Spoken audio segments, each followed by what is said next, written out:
অনুপ্রেরণার আর এক নাম থটস অফ বেল্লাল ভাই।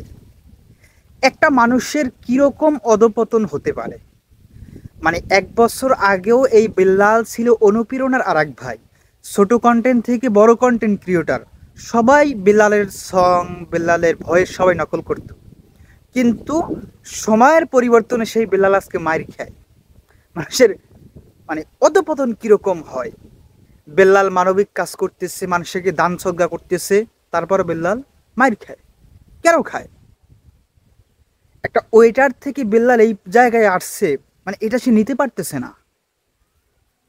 মানুষ ছোট একটা মানুষ বড় কিছু পাইলে এটাকে সামাল দেওয়ার মতো, সামলানোর মতো যোগ্যতা অ্যাবিলিটি থাকতে হয়, যেটা বেল্লালের নাই।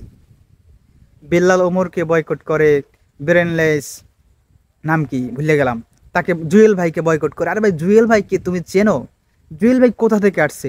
তুমি বড় বড় ক্রিয়েটর নিয়ে তুমি কথা বলো।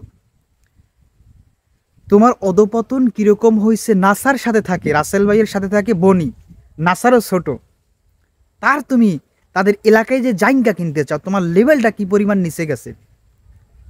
বনির জাইঙ্গা তুমি কিনতে চাও, মানে ওপেন ভিডিওতে প্রকাশ্যে জাইঙ্গা কিনতে চাও, তোমার লেভেলটা কোন জায়গায় গেছে। তুমি প্রকাশ্যে নাসার এলাকায় যাও, নাসার মাইট দূর করতে, শোডাউন দিয়ে যাও। কপাল ভালো, নাসা তোমার কিছু বলে নাই, দুই একটা দিয়েছে, ওইটা কিছু না। নাসা যদি প্রস্তুত নিয়ে থাকে তাহলে তোমার অবস্থা খারাপ হয়ে যাইতে। যেহেতু আমার মনে হইতেছে বেলাল হয়তো পিনিকে থাকে, নেশা পানি করে, না হলে বেল্লালের কোনো সমস্যা হয়েছে, মাথায় কোনো সমস্যা হয়েছে, পিনিকলেস মনে হয়। যাই হোক, তুমি সাবধান হয়ে যাও, ভালো হয়ে যাও, ভালো হওয়ার চেষ্টা করো, তোমার পাবলিসিটি তুমি ধরে রাখো।